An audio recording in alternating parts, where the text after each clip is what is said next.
Hi, I'm Mandi Mioch and you're watching A News. Here are the headlines. Thousands return home as US and France brokered ceasefire takes hold in Lebanon. With the Israeli-Hezbollah truce starting, Hamas says it's ready to make a deal with Tel Aviv on the conflict in Gaza. ICC prosecutor seeks arrest warrant against Myanmar's military leader for crimes against humanity related to the Rohingya persecution.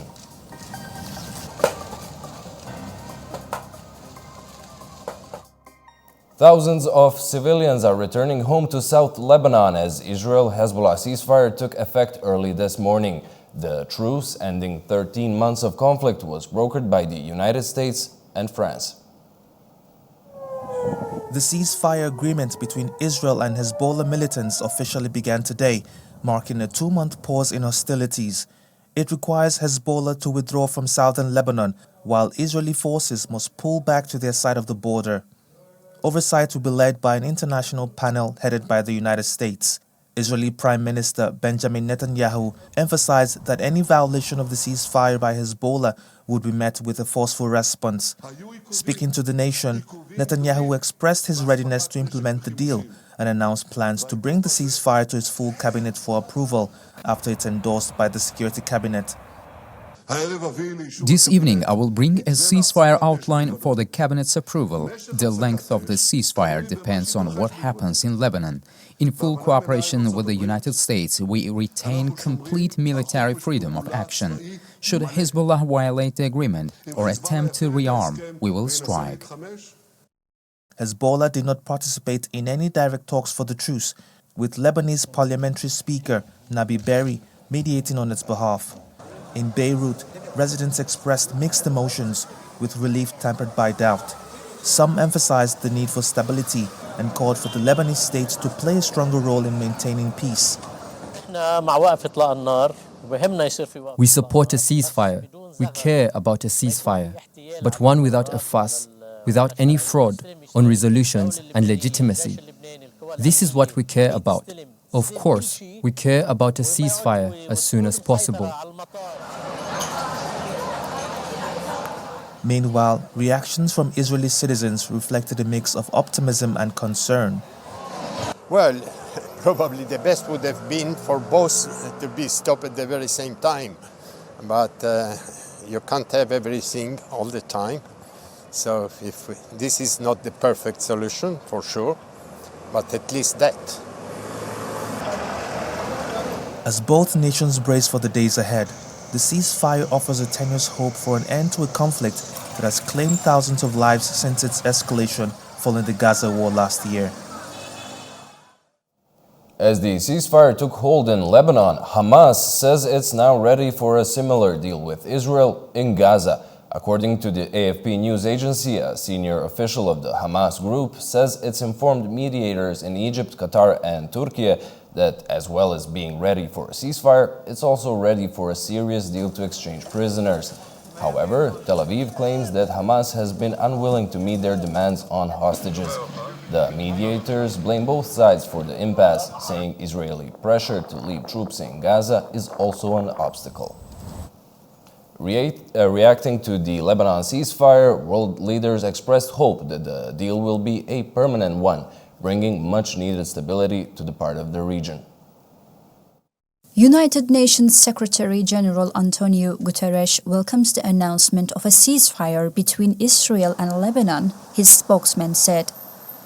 The United Nations chief hopes that this agreement can put an end to the violence, destruction and suffering the people of both countries have been experiencing, the statement said.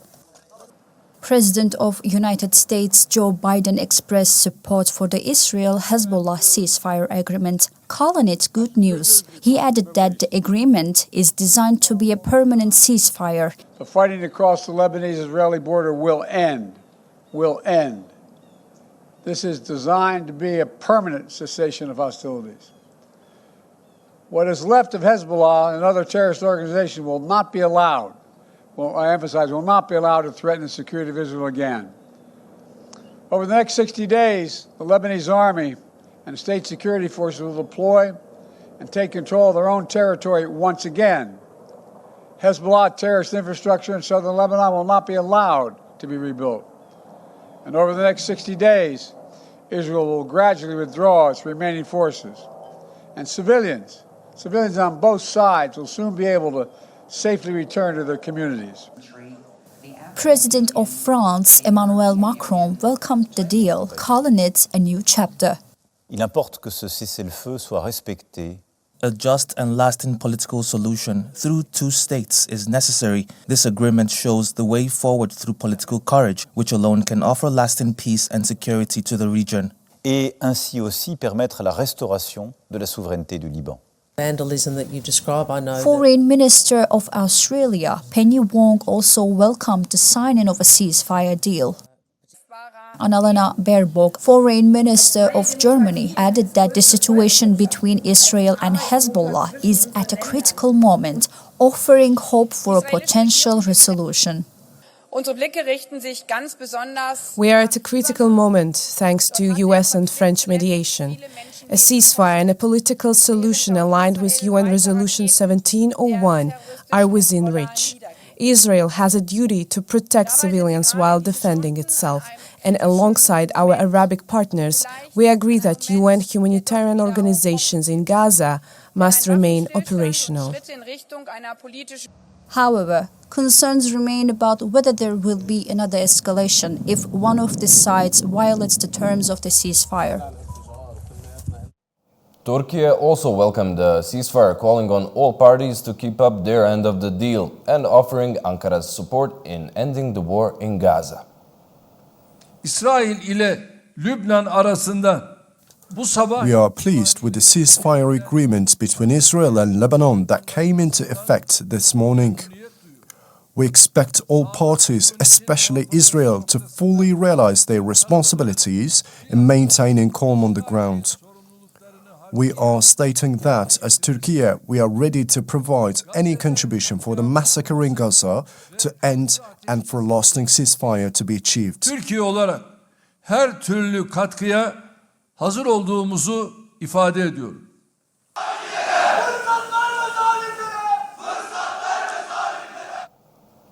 In other news, the Mexican peso sharply dropped following U.S. President-elect Donald Trump's vow to hit Mexico and Canada with 25% import tariffs and impose an additional 10% tariff on goods from China. Mexican president warned the tariffs would also disrupt the U.S. economy and affect American companies in the country. The Mexican peso dropped by over 2%. The sharp decline came after Trump reiterated his plan to impose a 25% tariff on products from Mexico and Canada starting in January. This move aims to pressure both nations to address U.S. concerns over immigration and drugs. Mexican President Claudia Sheinbaum responded with warning, stressing the potential economic damage such tariffs could cause for both sides. Local experts weighed in on the situation, with some suggesting that the U.S. may be more dependent on Mexico than it appears. As long as he doesn't take the presidency, you could say that Donald Trump is still campaigning, wanting to gain more trust from the US citizens. But the US may need more from Mexico than Mexico from the US because of the geographic situation.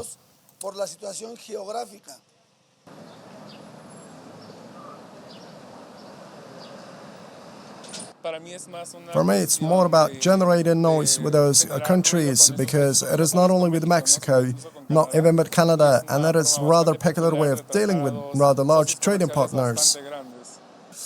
Meanwhile, in Canada, Prime Minister Trudeau is calling for unity in response to the proposed tariffs. He emphasized the importance of working together to address the issue. Bonjour tout le monde. I had a good call with Donald Trump last night again. We obviously talked about laying out the facts, talking about how the intense and effective connections between our two countries flow back and forth. We talked about some of the challenges that we can work on together. It was a good call. This is something that we can do. Laying out the facts, moving forward in constructive ways. This is a relationship that we know takes a certain amount of working on, and that's what we'll do. Such tariffs would severely affect Canada, which sends 75% of its exports to the US. Meanwhile, Mexico, the US top trade partner as of September, accounts for 15.8% of total trade. The prosecutor of the International Criminal Court says he would seek an arrest warrant for Myanmar's military leader Min Aung Hlaing for crimes against humanity. It's in relation to the alleged persecution of the Rohingya, a mainly Muslim minority. A panel of 3 judges will decide if there are reasonable grounds that Min Aung Hlaing bears criminal responsibility for the deportation and persecution of Rohingya Muslims in Myanmar and Bangladesh. More than 730,000 Rohingya have fled to Bangladesh during a military campaign in 2017. United Nations investigators said this was carried out with genocidal intent. Myanmar denies the accusations and has always maintained it was carrying out military operations against terrorists. The ICC's prosecutor says the arrest warrant request comes after they verified witness statements. This is the first application for an arrest warrant against a high-level Myanmar government official that my office is filing. More will follow. Today's application is the outcome of an independent and impartial investigation based upon a wide variety of evidence from numerous sources, such as witness testimonies, including from insider witnesses, and authenticated, credible photographic and video materials. Over in Brussels, the European Parliament endorsed the new European Commission team headed by Ursula von der Leyen for a second term. A majority of 370 lawmakers voted for the new European Union executive team. The vote paves the way for her to take office at the start of next month, amid mounting challenges in Europe and across the Atlantic. They face a new US president, the war in Ukraine, tensions with China, and climate change issues. In Pakistan, residents of the nation's capital, Islamabad, woke up to empty streets after a security forces midnight raid dispersed protesters demanding the release of jailed former Prime Minister Imran Khan. This is the aftermath of a clash between protesters and police. Pakistani security forces launched a nighttime operation on Tuesday in the capital of Islamabad to disrupt thousands of protesters calling for the release of former Prime Minister Imran Khan.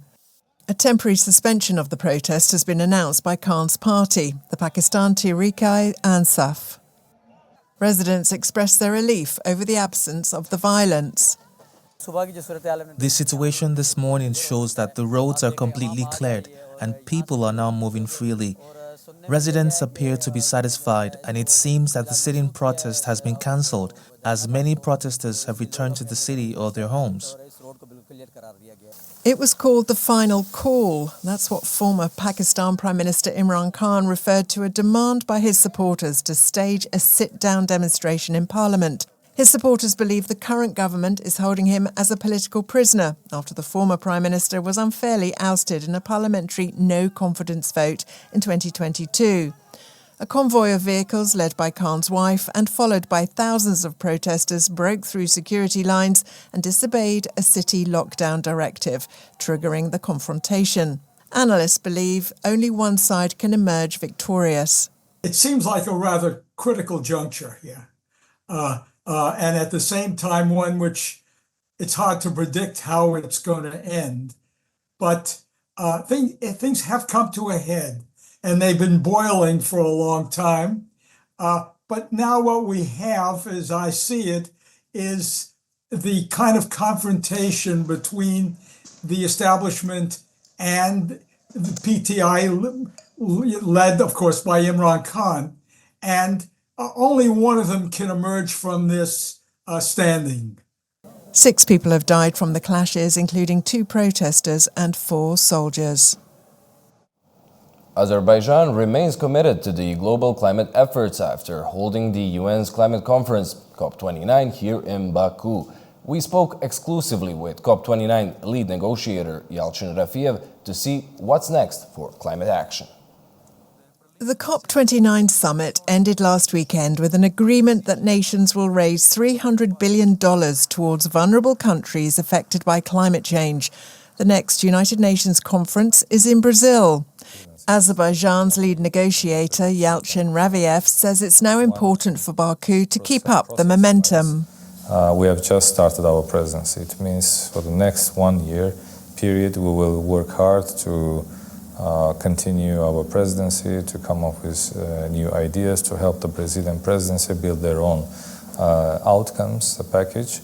Also as part of Troika, we will need to work closely with UAE and Brazil. We maintain the legacy of Baku, we need to strengthen it, we need to promote it, because Baku was one of the historical COPs ever, because of its outcomes, because of the level of attendance, because of many important pledges and promises made by certain countries, and because of many innovations. And we need to keep in the next few years at least. As COP29 concluded, some countries, including India, Bolivia and Cuba, voiced concerns over the outcome.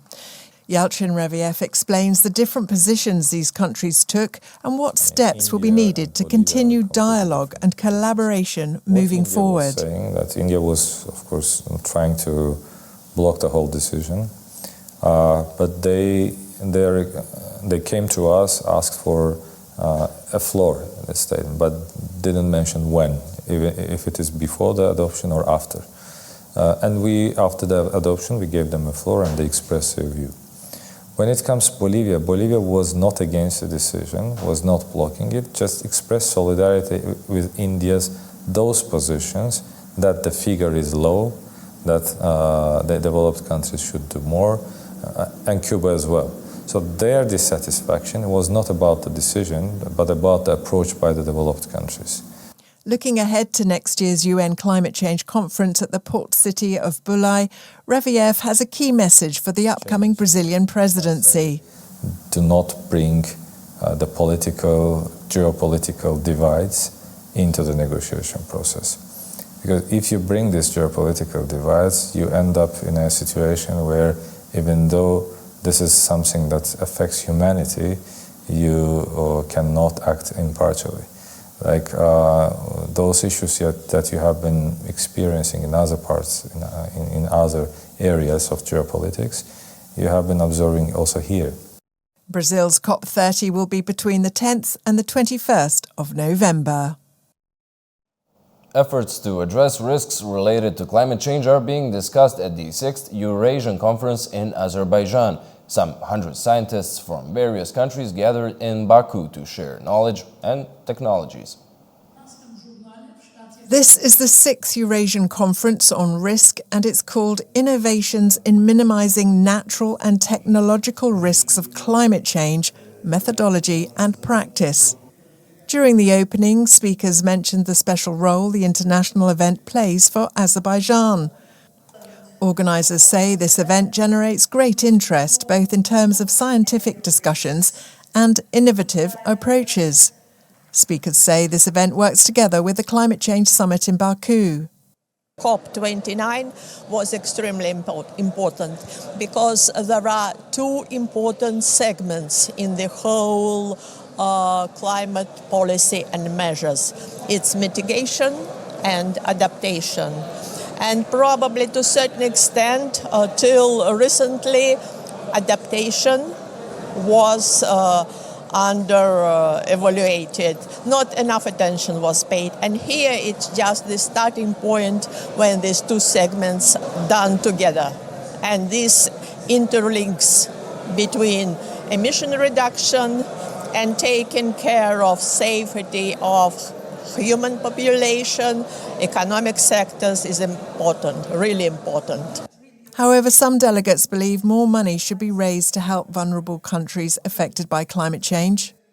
The COP29 is very important because it is the first time last 3 years when the world community came to a consensus that the input of the rich countries into helping the developing countries in this problem should be greatly increased from 100 billion per year to 300 billion per year, starting in 1935. The two-day Eurasian conference will provide participants the opportunity to share their latest research and innovative approaches related to climate change. Georgia's ruling party, Georgian Dream, has nominated Mikhail Kavelashvili as its presidential candidate for the upcoming election. A former football player and far-right politician, Kavelashvili was chosen amid ongoing protests over disputed results of last month's parliamentary elections. The Georgian Dream Party officially received nearly 54% of the vote. The president is set to be elected on December 14th by an electoral college, marking a shift from the previous direct voting system. Kavelashvili says he plans to restore the presidency's constitutional role and unite Georgian society. As the 20th International Trade Fair in Istanbul is underway in Turkey, officials say that the country's share of global trade more than doubled in the past 22 years. The Independent Industrialist and Businessmen's Association Expo in Turkey's Istanbul has gathered more than 2,000 participants this week. The main focus of the event is to generate around $1 billion in trade. At the conference, the Turkish Trade Minister Ömer Bolat says Turkey is the world's 17th largest economy by gross domestic product and 11th largest by purchasing power parity. Despite the weak trajectory of the global economy, increasing protectionist tendencies and actions by some countries in international trade and industrial policies, increasing geopolitical conflicts and uncertainty in the world, the Turkish economy continues its growth trajectory in production, employment, and goods and services exports. The four-day Musiad Expo has attracted delegates from 115 countries and 300 companies from sectors including textiles, energy, construction, defense, and high technology. The Musiad Expo event aims to strengthen ties both with regional and global markets. Staying in Turkey, the country's defense ministry says that the successful development of indigenous fifth-generation fighter jet Kaan has prompted a shift in U.S. perspectives regarding a deal on American-made F-35 fighter jets. Speaking before the Planning and Budget Commission of the Grand National Assembly of Turkey as part of the debate on the Defense Ministry's budget for 2025, Turkish Defense Minister Yaşar Güler hinted that the F-35 could be back on the negotiating table with Washington. In the late 2010s, the U.S. halted the delivery of 6 F-35 jets to Ankara, a decision sparked by Turkey's purchase of Russian S-400 defense systems. However, recent moves by Turkey to produce and potentially deploy the Kaan fighter jet, which successfully executed its maiden flight in early 2024, may have prompted Washington to revisit the deal. Turkey takes the lead in developing Kaan, with plans for mass production by 2028. The project gained international ties when the Azerbaijani Ministry of Defense Industry and Turkish aerospace industry signed a cooperative agreement in July 2023. Following this, reports emerged that a component of the Kaan aircraft would be manufactured in Azerbaijan, signaling a collaborative future in defense technology manufacturing. Over in Kazakhstan, Russian President Vladimir Putin arrived for a two-day visit to discuss energy ties of the two countries. We go now to our Kazakhstan correspondent, Fariza Kalimurzina, who has the latest. Russian President Vladimir Putin is on a state visit to Kazakhstan, marking yet another chapter in the long-standing relationship between the two countries. Since the beginning of his presidency, Putin has visited Kazakhstan more than 30 times, making it his most frequent destination abroad. This visit, which holds the highest diplomatic status, is expected to result in the signing of about 20 agreements across key sectors, including energy, transport, healthcare, and more. Experts predict that the negotiations will be complex, focusing on three major areas: financial and economic matters, military and political issues, and international relations. The economic ties between the two nations are also growing stronger. In 2023, the trade turnover between Kazakhstan and Russia reached a new record, nearing $30 billion. And in the first 9 months of this year, alone trade has already hit $20 billion. The number of Russian companies operating in Kazakhstan has also rose in recent years, with nearly half of all foreign companies in Kazakhstan now coming from Russia. Russia's presence in the energy sector is particularly prominent. Last year, Moscow and Astana signed a $6 billion agreement under which Russia will build coal-fired power plants in 3 cities of Kazakhstan. President Putin has also offered Kazakhstan the opportunity to not only act as a transit hub, but also to purchase Russian natural gas. However, Kazakhstan's position on the ongoing conflict in Ukraine remains neutral. The country hasn't recognized Russia's annexation of Ukrainian territories and continues to maintain a multi-vector foreign policy. Kazakhstan balances its relation with Russia, China, and other global partners and continues to export much of its oil to Europe via Russian territory. Both leaders will take part in the 20th Forum of Interregional Cooperation between Kazakhstan and Russia, and tomorrow Kazakhstan will host the summit of the Collective Security Treaty Organization chaired by President Tokayev. It was Fariza Kalimurzina from Almaty, A News. That was our Fariza Kalimurzina reporting on the Russian president's visit to Kazakhstan. Elsewhere, leaders, civil society groups and delegates from over 100 countries gathered at the UN's Alliance of Civilizations 10th Global Forum in Cascais, Portugal. The city of Cascais has become a global hub for dialogue as the UN Alliance of Civilizations opens its milestone 10th Global Forum. Over 100 countries are represented at the 3-day event, focusing on bridging intercultural and interfaith divides. UN Secretary-General Antonio Guterres emphasized the power of unity in his address. In these turbulent times, too many people are convinced that differences must define us.